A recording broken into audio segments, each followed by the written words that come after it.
The voice of God calls us to awaken in Him. How will He find us when He comes? Awake and ready. And when He asks us to dedicate ourselves more perfectly, how will He find us? Awake and ready. Let's pray together.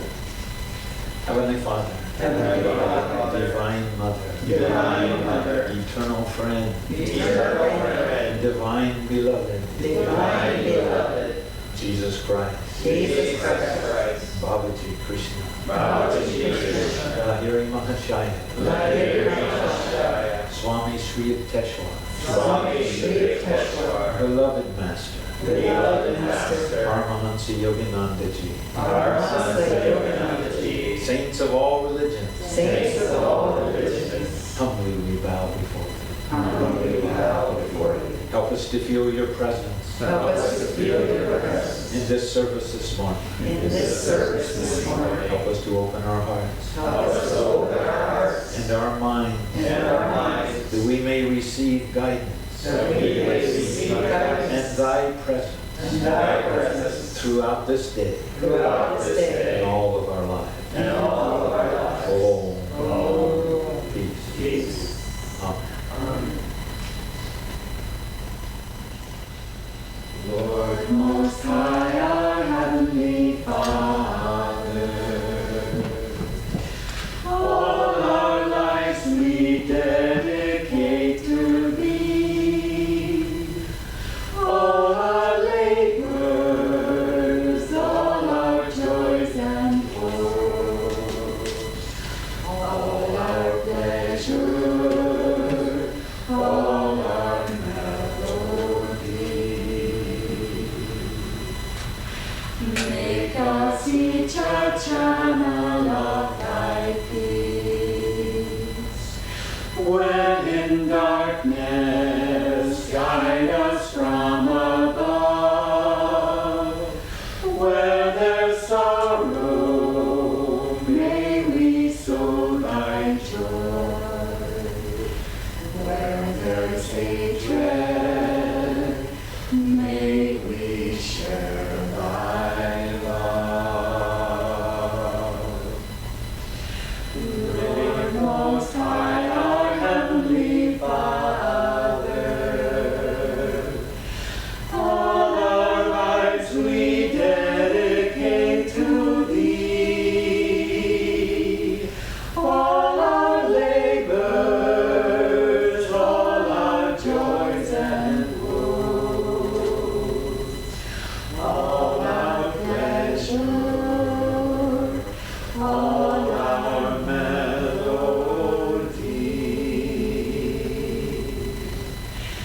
Make us each a channel of Thy peace. When in darkness, guide us from above. Where there's sorrow, may we sow Thy joy. Where there's hatred, may we share Thy love.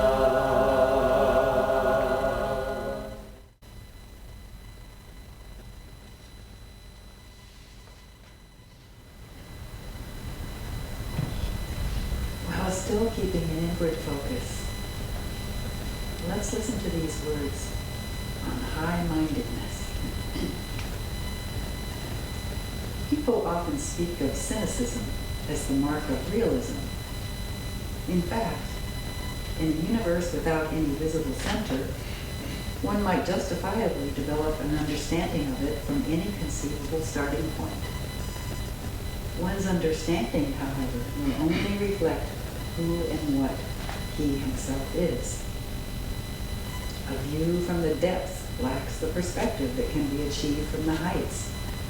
From the mountaintop, all things are seen in their true proportion. Strive always to be a channel for high thoughts and inspirations. Never cooperate with anything petty or mean. Remember, the universe is, for each human being, both a mirror and an affirmation.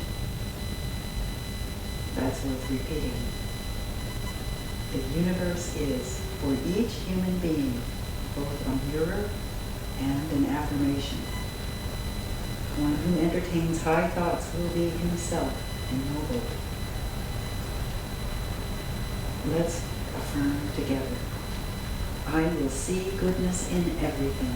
I will see goodness in everything. I will view the world around me.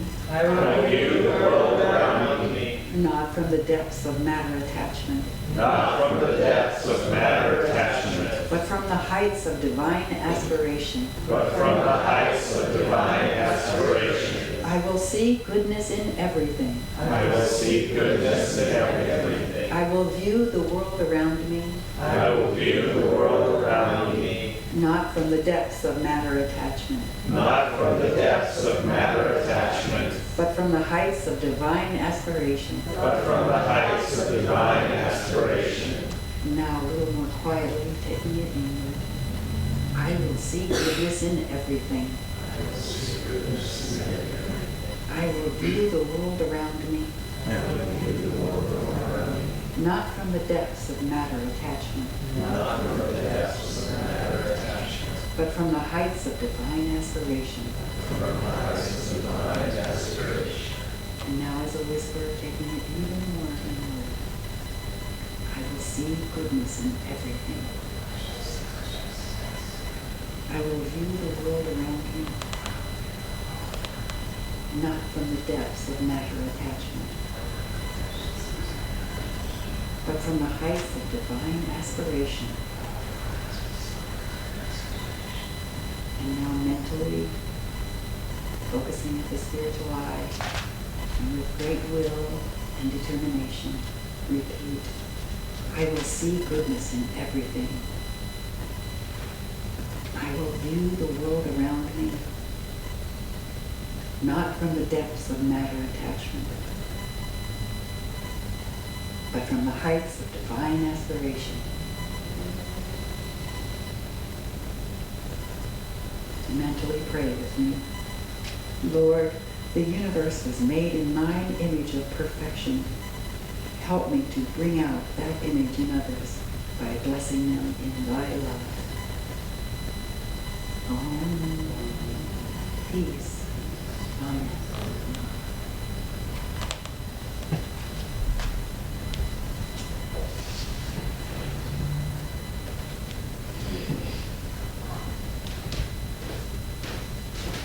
Good morning, everyone. Good morning. I'd like to read to you from Rays of the One Light. This week's reading is called The Divine Ascension. Truth is one and eternal. Realize oneness with it in your deathless self within. This following commentary is based on the teachings of Paramahansa Yogananda. In the Gospel of St. John, chapter 14, we read, I am the way, the truth, and the life. No one cometh unto the Father but by me. What is this I, when spoken by a master who has conquered every vestige of ego consciousness? Therein lies the mystery of true scriptural teaching. That I that is no I, does it even exist? In what way is it different from the consciousness that animates other human beings? Jesus was not saying, look at me, don't look at other masters.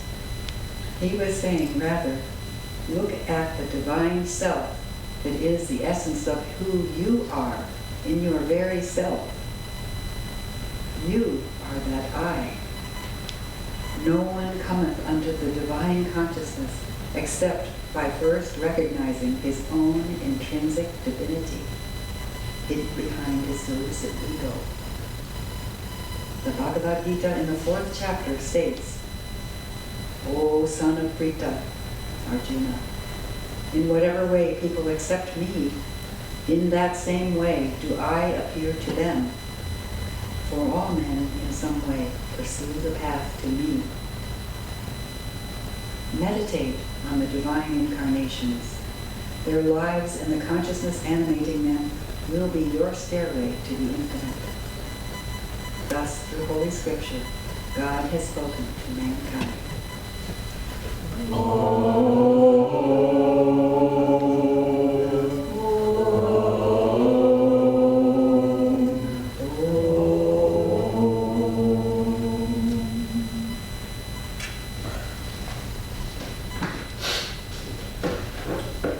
Another good morning. Well, you might wonder why all this Christmas stuff is still here. We actually had planned to take it down, but from the few people who heard we were going to do it, there went up this great hue and cry against it. And so we should have it longer. It just got put up. It's only once a year. And so I thought, well, that's interesting. I should look at this a little more. And I discovered that we are still in Christmas. We are still in Christmas tide, or the Christmas season. Secular Christmas may be over primarily, although I think you have a couple more days to get out to the after Christmas sales. But secular Christmas is pretty much over. But spiritual Christmas continues, especially for people on this path of self-realization. In fact, it's possible that we're even getting more excited and anticipating even more what's coming up in the Christmas season. Probably not really, but if we understood the Christmas saga well enough, we might be doing that. Why? Well, we're getting deeper and deeper into the 12 days of Christmas. And that's the period in the Christian tradition between the birth of Jesus and Christmas Day and the arrival of the wise men to see Jesus, which traditionally is 12 days later on the day or probably the evening of the 5th of January. And in the church calendar, the Christian church calendar is all set up by seasons. And this is the Christmas season. And it's 12 days long, and then it ends with the beginning of the next season, which is Epiphany, which also marks the arrival of the wise men. And when Jesus also on the 6th was presented at the temple, so kind of meant he was being shown to the world in a way he wasn't before. So Christmas is 12 days long, but it seems to be a secret that is well kept from children, that the Christmas is 12 days. However, I want to share that it wasn't kept a secret in our household where I grew up. Our parents were, in fact, very concerned that we understood the true meaning of Christmas. And we kept that in mind. In fact, we usually opened presents on Christmas Eve. But for many years, before we could get to the presents, we had to sit and listen to my father read the Christmas story from the Bible. So 20 minutes maybe, we were sitting there. I'm not sure that I learned very much more about the story, which was well known anyway to us kids in those Christmas Eve readings, but he really wanted to integrate that into our experience. And then for about 3 years, when we were in elementary school, they decided they wanted to have us really impressed with the idea about the wise men. And so they set it up that we still opened most of our presents on Christmas Eve, but each day for 12 days, we would come running down the stairway. There would be another little gift under the Christmas tree that we got to open up. And we were the envy of the kids at school. And we sure let them know what was going on. We were still getting Christmas presents. Well, it actually would be a wonderful thing for each of us to practice during the 12 days of Christmas. It doesn't have to be a big thing, but to give some spiritual gift purposefully and with love in our hearts. I mean, it might just be a smile to someone who looks like they could need it, or a compliment to someone, or a cheerful exchange, or maybe we just bless them as we pass them. And we still have a few days left. It's not till the 5th, so you can still practice this for the remaining 12 days. Try to be sure that each day someone you come in contact with you gets a spiritual gift from you. So the 12 days of Christmas go from December 25th to January 5th. And traditionally, the 5th was the day that all the decorations did come down. In fact, there were countries in Europe where they were supposed to come down on the 5th, and if they didn't come down on the 5th, you couldn't take them down to the end of the Epiphany season because you'd blown it and you didn't get it in at the right time according to the church rules. Yes, when all of society was much more integrated into their religion. And in fact, you may not know this, but the Los Angeles Department of Sanitation has a huge drop-off day on the 5th of January, where in addition to other ways you can get rid of your trees, on the 5th of January, there's one day that many parks and recreation facilities all over Los Angeles will take your Christmas tree in on that very same day. Well, in the Christian narrative, we usually think that the first moment that the world really received and recognized Christ was at his birth. I mean, you just kind of get that as a message. But in fact, it really isn't true. It really wasn't until 12 days later that anyone other than Joseph and Mary and a few local shepherds got the picture at all about who Christ really was. And the Epiphany is kind of like the coming out of Jesus, you know, where before he was just another newborn kid. But then with the wise men's arrival, with the presentation in the temple, more people knew, and he was kind of open to the world at that time. The Gospels had two different narratives about the birth of Jesus. You know, there's one told in Matthew, the Gospel of Matthew by Matthew, and one in the Gospel of Luke. And one of them doesn't tell the story of the kings coming. But the one that does makes it clear they're not in a stable anymore. They're in a house someplace, and the kings come in and find him and come in to visit him there.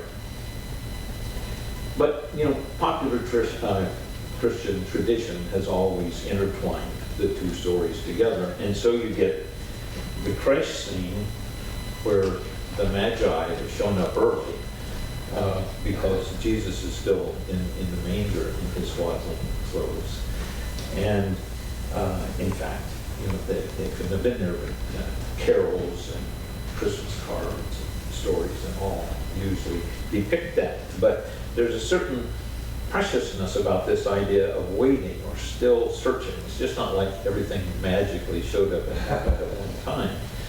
The wise men had to continue their journey, and they didn't really know exactly where he was. They had to seek him out and didn't get there until 12 days later. Mary and Joseph, of course, especially Mary, had advance warning about who this child was that she was going to deliver. And Joseph had some inkling of what was going on, which helped him be much more compassionate about the situation than he might have been otherwise.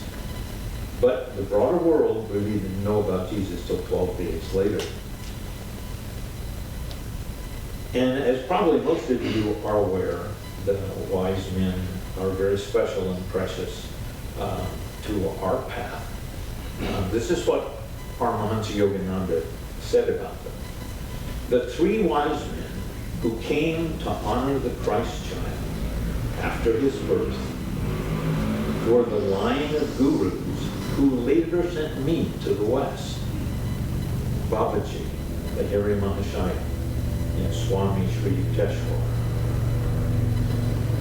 And Swami said, Sri Ananda said, the three wise men who visited the Christ child with so much respect and adoration came as representatives of the other world religions.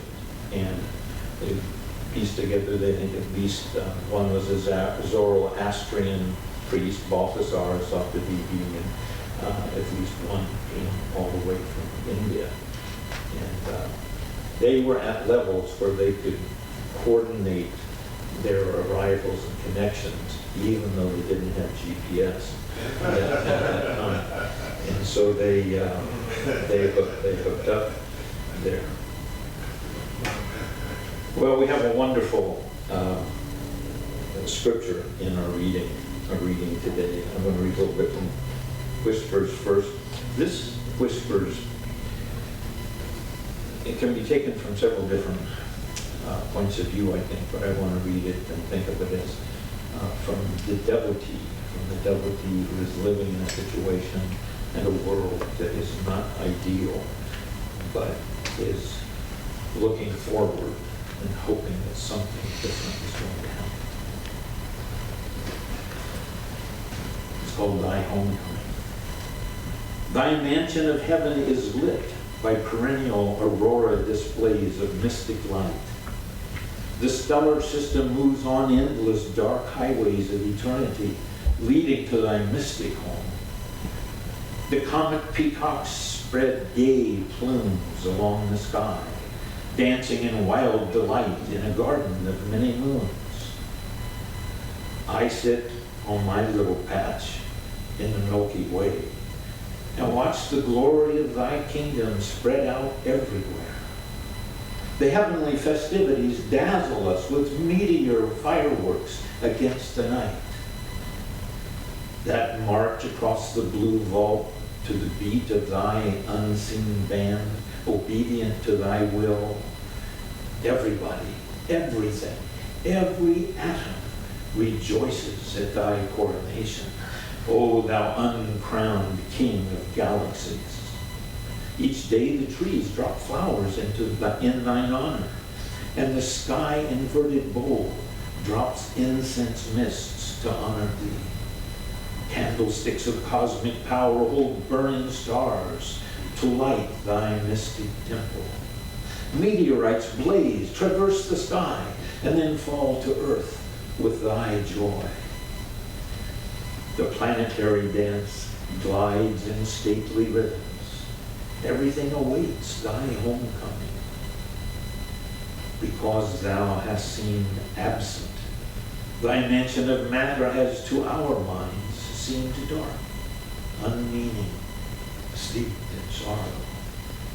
Darkness is being dispelled. Thy gloom-drenched chamber of eternity grows radiant to my eyes at the news of thy coming. Heaven opens wide its gates, and light streams forth. Bonfires of light everywhere in outer space, of shining nebulae and luminous galaxies, all herald thy approach.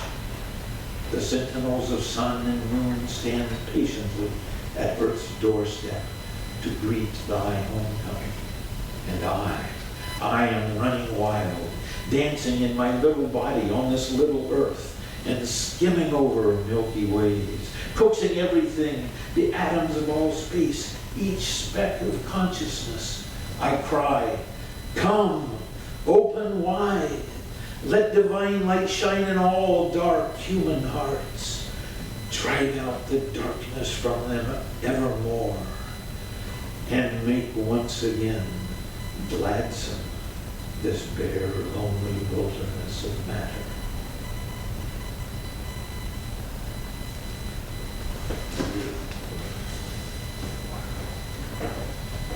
Well, let's leap ahead from Jesus' birth and glorious homecoming. It's so interesting that Master called it homecoming, because we don't usually think of this as being God or Jesus or Christ consciousness home. We often think of it more out there, but he came to visit us. But Master turned around and said, no, you belong here.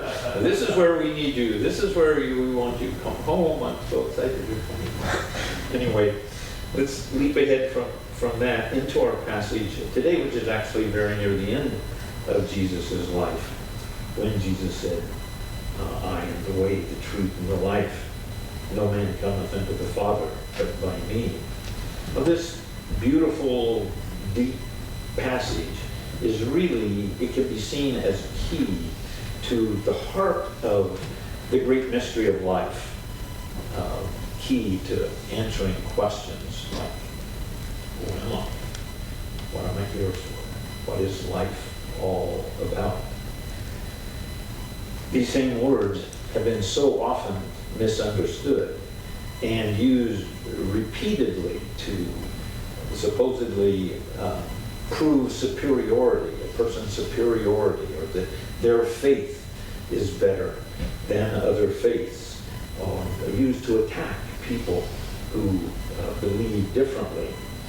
But as Swami says in the reading, when Jesus says, I, he's not talking just about Jesus, the man, or even Jesus's teachings.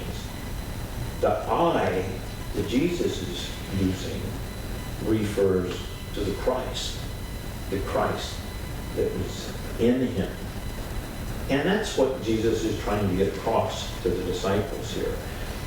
He said these fantastic, amazing words that have been used in so many different ways. At a chat he was having with the disciples after they had eaten dinner. It probably was the Lord's Supper. And the disciples are upset. In fact, this whole passage, the beginning of the Bible chapter, starts off with Jesus saying, let not your hearts be troubled. And the disciples were having a hard time. They were a bit upset. Jesus had just accused and dismissed Judas out of their midst. And he had shortly before told Peter that Peter was going to deny him repeatedly, when Peter was saying, oh no, I'll follow you to the ends of the earth, I'll do whatever you say. And he says, yeah, you're going to deny me 3 times. And he had told them that he was going somewhere. He was going away somewhere, and that they could not follow him. And of course, that's what they'd been doing for 3 years. They had been following him all over the area. I mean, that had become their lives. They gave up everything to do that, to go and follow this person that they could see had something very, very special that they wanted more of. So they were all in. There was very little left for them outside of being with him the way that they saw it. And so they were upset. He had also gone further and explained that things were going to get pretty rough. The disciples have been kind of flying high, right? Because here they were with this man who was having more said about him in the whole regional area than anybody else. A lot of it not good, but a lot of it very praiseworthy, and getting an increasing following as he went along. So they were, the plums of the pudding here, because they were close to him. They got to be with him. They got to take care of his needs. They got to receive special teachings from him that he did not share with the broad masses. And all of a sudden now, so things have been kind of peachy. There were challenges. They had to run away a couple of times from what was going on to protect Jesus and themselves. But now the clouds of darkness and doubt were entering their minds from what Jesus was saying, and they were upset. So I'm going to read you some of the conversation here. The Swami just takes that one marvelous thing. So we'll see how this goes and how much of it seems relevant. But Jesus said, let not your heart be troubled. You believe in God, so also believe in me. In my Father's house are many mansions. If it were not so, I would have told you. And I go to prepare a place for you. This is where he told them he was going away. And if I go and prepare a place for you, I will come again to receive you. And then you can be where I am. There you may be also.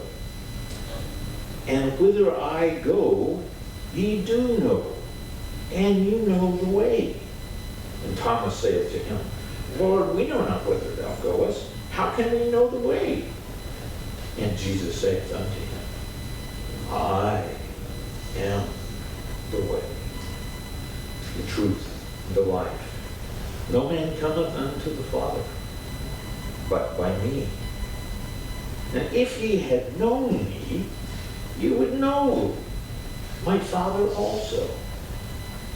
So from henceforth ye know him, and have seen him. And then Philip saith to the Lord, Lord, you show us the Father, and it suffices. And Jesus saith unto him, have I been so long a time with you, and yet hast thou not known me, Philip? He that hath seen me hath seen the Father. And how sayest thou then, show us the Father? Believest thou not that I am in the Father, and the Father in me? The words that I speak to you, I speak not of myself, but the Father that dwells in me. He doeth the works. Believe me that I am in the Father, and the Father in me. Or believe for the very works' sake that I do. Verily, verily, I say unto you, he that believeth on me, the works that I do, he shall do also. And greater works than these shall he do, because I must go to my Father.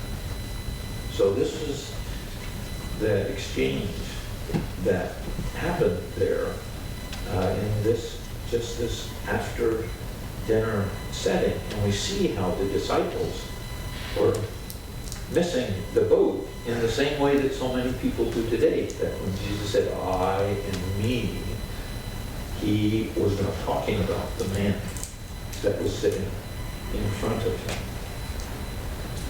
Well, Thomas, who was the first one who spoke to him there, who is of Doubting Thomas fame, which, although that came later after Jesus resurrected, but he obviously wasn't reassured, because he said, when Jesus told them that they knew where he was going, we don't know. And so if we don't even know where you're going, how can we know the way to get where you're going?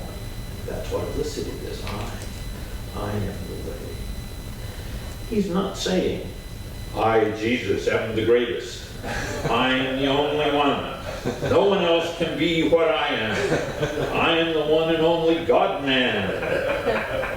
I mean, how could that comfort the poor disciples who are suffering and upset here for him just to say, I am the greatest? No, what he's saying is, my individual consciousness, I have reached a universal level that allows me to be what you have experienced during these years that you've been with me, that allows me to do the works that have caught your attention and drew you to me. All these miraculous things you observe, it's because my consciousness is the Christ consciousness. And then he says, implicit right in there, this is the way coming into your own Christ consciousness. That is the way, the only way to know God, to know the Father. So if you have seen who I really am, you understand, you have seen the Father. This Christ consciousness is who I am, and this Christ consciousness is who you really are. Except that your thinking is someplace between, well, yeah, that's a possibility, and not having a clue. So the way is within you. When Jesus implies that every one of us, each of us, is fundamentally the same as he is, but we, like the disciples, need to realize that. Well, Philip then came on and said, if you just show us, just make it easy for us, just hand it to us on a spoon. If you would just show us the Father, that would suffice. That would be enough. We'd be okay. We'd believe everything else you said. We would believe if you would just show us the Father. And Jesus says essentially, You have got to be kidding me. Have I been with you so long, and yet you don't understand what's going on? It's kind of a scary question when we apply it to ourselves, isn't it? Do we know what's going on in that way? Well, Swamiji in the reading then goes on and tells us to make good use of those who have come, of those masters, of those great saints, and in some cases those avatars, those way showers who have left their divine abode, just like that homecoming poem of masters. They've left the glories that we can't even guess at and come here to earth to help us understand and see and know the way better. So he suggests that we study their lives, that we use them as examples for how we can expand our own true selves. Meditate on the divine incarnations, he says. Their lives and their consciousness can be our stairway to self-realization. When Jesus says, I am the way, there's got to be a reason to use the word way. He means to follow his example, to get on that way, to practice his teachings, the ones he has given us, the path of inner communion, of seeking God's presence in the silence of our own hearts. And that's what the wise men knew about Jesus. That's why they came from so far away, months of travel under certainly unreliable circumstances. They came to see, to greet, to meet, to welcome a rarity on earth, a fully realized master that had returned as an avatar.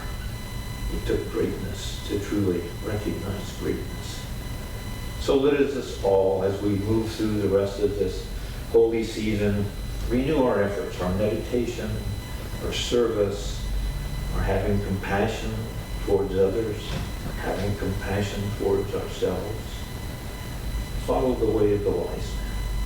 Follow the way of Christ himself, committing ourselves fully to traversing this way, the path towards our own Christ consciousness.